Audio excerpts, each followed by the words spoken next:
Later, in the face of unrelenting economic warfare, the United States can no longer continue with a policy of unilateral economic surrender. We cannot pay the deficits of Canada. What happens when two of the world's most deeply integrated mining economies start pulling apart? The United States and Canada have long shared a tightly woven partnership in the mining and metals sector.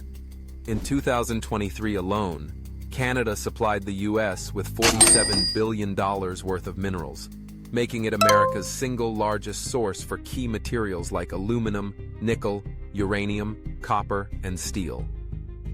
Both countries also serve as each other's biggest export markets for mining-related goods. This seamless cross-border trade has historically supported joint industrial capacity, secure supply chains, and stable pricing in sectors ranging from defense to clean energy. But that integrated framework is now under pressure. Since January 2025, the return of Donald Trump to the White House has triggered a wave of new policy shifts that are reshaping U.S.-Canada mining relations. In February, the administration slapped a 25% tariff on Canadian metals and minerals. These tariffs came alongside domestic moves to ramp up U.S. mining through the Defense Production Act and relaxed permitting rules, including green-lighting deep-sea mining. At the same time, Canada is charting a very different course. The election of Mark Carney as Prime Minister marks a shift toward a state-led, climate-forward economic approach. Mining is now central to Canada's job strategy and industrial planning. While the Trudeau era often blocked new mining projects under ESG criteria and complex regulations, Carney is aiming to streamline approvals and scale up production. Together, these opposing strategies are threatening to unravel decades of North American mining coordination. Tariffs, diverging regulations, and retaliatory measures are pushing the two countries toward a deeper split in ownership, investment, and operations. And this isn't just a matter of import numbers. What's at stake is a tightly interlocked industrial network. Mineral products often move back and forth across the border multiple times before they reach their final use.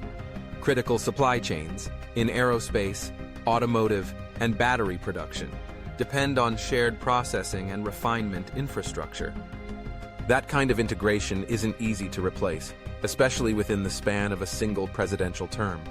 Canadian firms play a major role in U.S. mining, far beyond just supplying raw materials. Hundreds of Canadian companies hold active stakes in American mining projects, especially in early-stage developments that were previously held up by political or environmental opposition.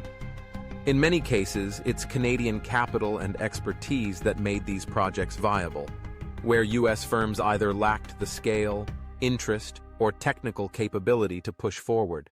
In key mining states like Arizona and Nevada, Canadian junior miners are heavily involved in newly advancing projects that had stalled for decades. Of the 10 mining projects recently fast-tracked by a Trump executive order, at least 2 involve Canadian companies in major equity roles. One is the Southwest Arkansas project, a joint venture with Canada's Standard Lithium Limited.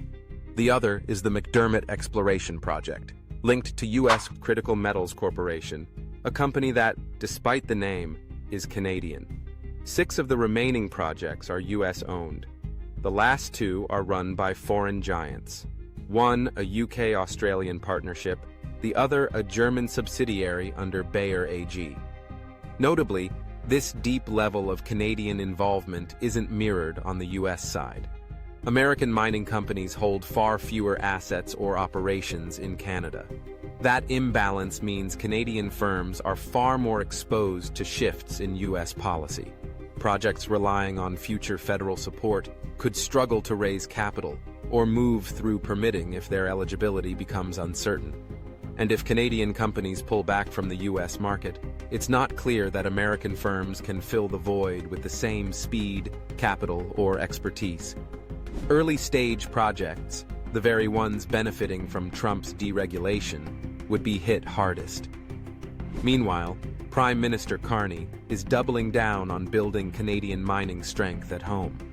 His administration is launching a federal one project, one review office to streamline mine approvals.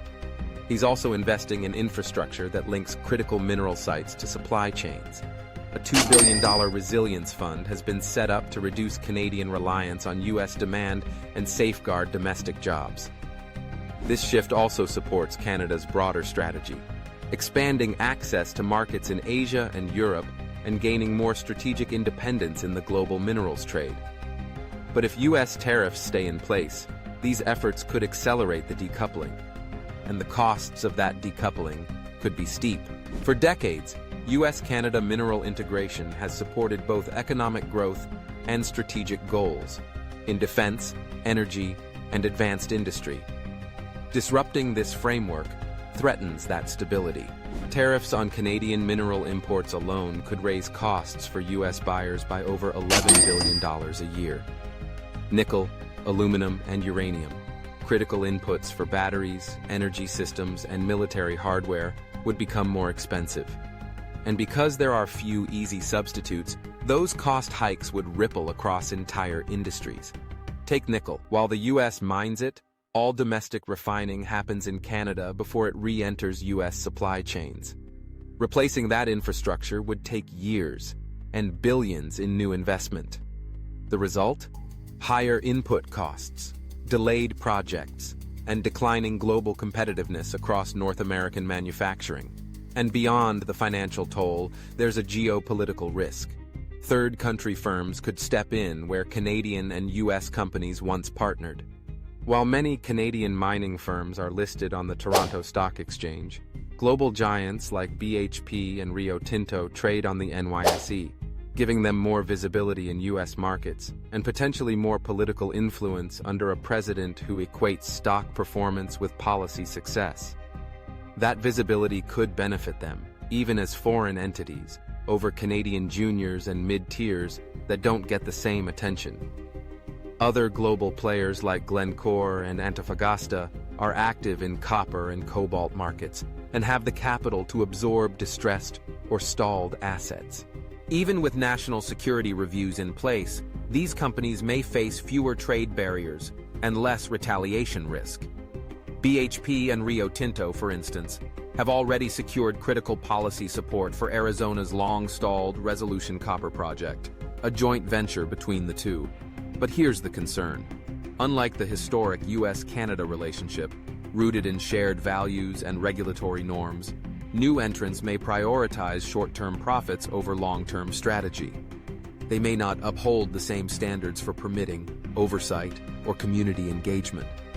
This could lead to reduced accountability, more friction in domestic mining policy, and higher tensions among policymakers and local stakeholders. Without a coordinated North American strategy for minerals, the industry could fracture into a fragmented marketplace, where protectionism collides with supply chain volatility. With that said, thanks for watching, and until next time.